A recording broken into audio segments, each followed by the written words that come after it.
Hola amigos, en esta entrega de Las Venas Abiertas de América Latina vamos a leer Dientes de Cobre sobre Chile. Por favor suscríbanse, vamos a seguir leyendo más libros. Dejen en comentarios sus sugerencias de qué libros quieren que leamos y para subirlos. Entonces bueno, empecemos con esta parte del libro de Eduardo Galeano, Dientes de Cobre sobre Chile. El cobre no demoró mucho en ocupar el lugar del salitre como viga maestra de la economía chilena, al tiempo que la hegemonía británica cedía paso al dominio de los Estados Unidos. En vísperas de la crisis del 29, las inversiones norteamericanas en Chile ascendían ya a más de 400 millones de dólares, casi todos destinados a la explotación y el transporte del cobre. Hasta la victoria electoral de las fuerzas de la Unidad Popular en 1970, los mayores yacimientos del metal rojo continuaban en manos de la Anaconda Copper Mining Company y la Kennecott Copper Company, dos empresas íntimamente vinculadas entre sí, como parte de un mismo consorcio mundial. En medio siglo, ambas habían remitido 4.000 millones de dólares desde Chile a sus casas matrices, caudalosa sangre evadida por diversos conceptos, y habían realizado como contrapartida, según sus propias cifras infladas, una inversión total que no pasaba de 800 millones, casi todos provenientes de las ganancias arrancadas al país. La hemorragia había ido aumentando a medida que la producción crecía hasta superar los 100 millones de dólares por año en los últimos tiempos. Los dueños del cobre eran los dueños de Chile. Mientras escribo esto, a fines del 70, Salvador Allende habla desde el balcón del Palacio de Gobierno a una multitud fervorosa. Anuncia que ha firmado el proyecto de reforma constitucional que hará posible la nacionalización de la gran minería.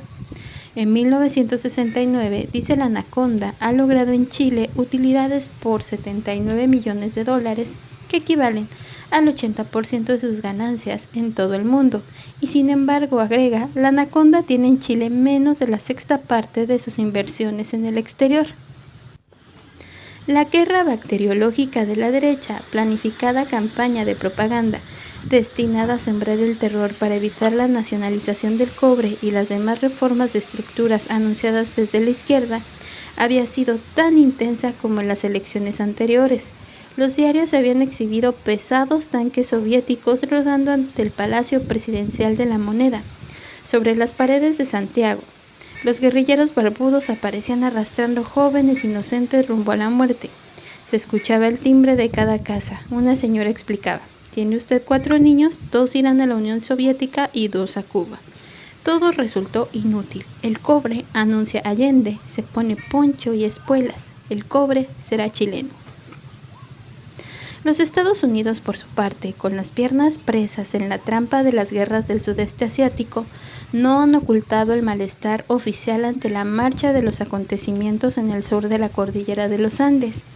Pero Chile no está al alcance de una súbita expedición de marines, y al fin y al cabo, Allende es presidente con todos los requisitos de la democracia representativa que el país del norte formalmente predica. El imperialismo atraviesa las primeras etapas de un nuevo ciclo crítico, cuyos signos se han hecho claros en la economía. Su función de policía mundial se hace cada vez más cara y más difícil. ¿Y la guerra de los precios? La producción chilena se vende ahora en mercados diversos y puede abrir amplios mercados nuevos entre los países socialistas. Los Estados Unidos carecen de medios para bloquear a escala universal las ventas del cobre que los chilenos se disponen a recuperar. Muy distinta era, por cierto, la situación del azúcar cubana, 12 años atrás destinada enteramente al mercado norteamericano y por entero dependiente de los precios norteamericanos. Cuando Eduardo Frei ganó las elecciones del 64, la cotización del cobre subió de inmediato con visible alivio. Cuando Allende ganó las del 70, el precio, que ya venía bajando, declinó aún más.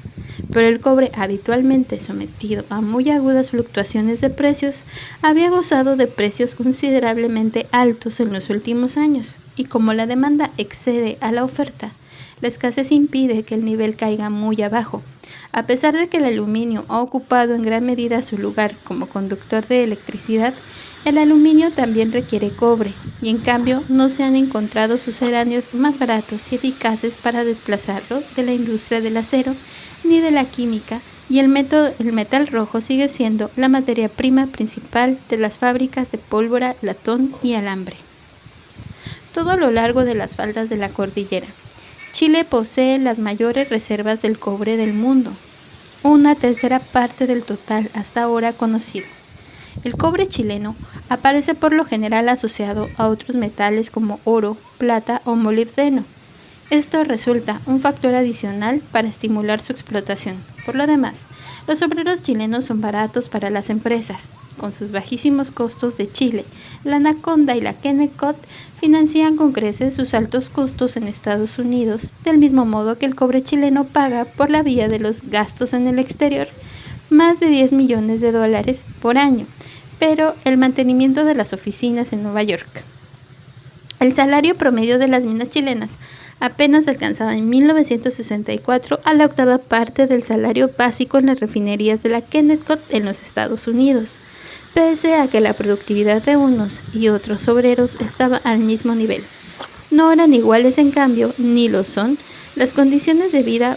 Por lo general, los mineros chilenos viven en camarotes estrechos y sórdidos, separados de sus familias que habitan en casuchas miserables en las afueras, separados también, claro está, del personal extranjero que en las grandes minas habita un universo aparte, minúsculos estados dentro del estado, donde solo se habla inglés y hasta se editan periódicos para su uso exclusivo. La productividad obrera ha ido aumentando en Chile a medida que las empresas han mecanizado sus medios de explotación. Desde 1945, la producción de cobre ha aumentado en un 50%, pero la cantidad de trabajadores ocupados en las minas se ha reducido en una tercera parte. La nacionalización pondrá fin a un estado de cosas que se había hecho insoportable para el país y evitará que se repita con el cobre la experiencia de saqueo y caída en el vacío que sufrió Chile en el ciclo del salitre, porque los impuestos que las empresas pagan al Estado no compensan en modo alguno el agotamiento inflexible de los recursos minerales que la naturaleza ha concedido pero que no renovará. Por lo demás, los impuestos han disminuido en términos relativos desde que en 1955 se estableció el sistema de la tributación decreciente de acuerdo con los aumentos de la producción, y desde la chilenización del cobre dispuesta por el gobierno de Frei en 1965, Frei convirtió al Estado en socio de la Kennecott y permitió a las empresas poco menos que triplicar sus ganancias a través de un régimen tributario muy favorable para ellas. Los gravámenes se aplicaron en el nuevo régimen sobre un precio promedio de 29 centavos de dólar por libra. Aunque el precio se elevó empujado por la gran demanda mundial hasta los 70 centavos, Chile perdió por la diferencia de impuestos entre el precio ficticio y el precio real una enorme cantidad de dólares, como lo reconoció el propio Radomiro Tomic, el candidato elegido por la democracia cristiana para suceder a Frei en el periodo siguiente. En 1969, el gobierno de Frei pactó con la Anaconda un acuerdo para comprarle el 51% de las acciones en cuotas semestrales, en condiciones tales que se desataron un nuevo escándalo político y dieron mayor impulso al crecimiento de las fuerzas de izquierda. El presidente de la Anaconda había dicho previamente al presidente de Chile, según la versión divulgada por la prensa: Excelencia, los capitalistas no conservan los bienes por motivos sentimentales, sino por razones económicas. Es corriente que una familia guarde un ropero porque perteneció a un abuelo, pero las empresas no tienen abuelos. Anaconda puede vender todos sus bienes, solo depende del precio que le paguen.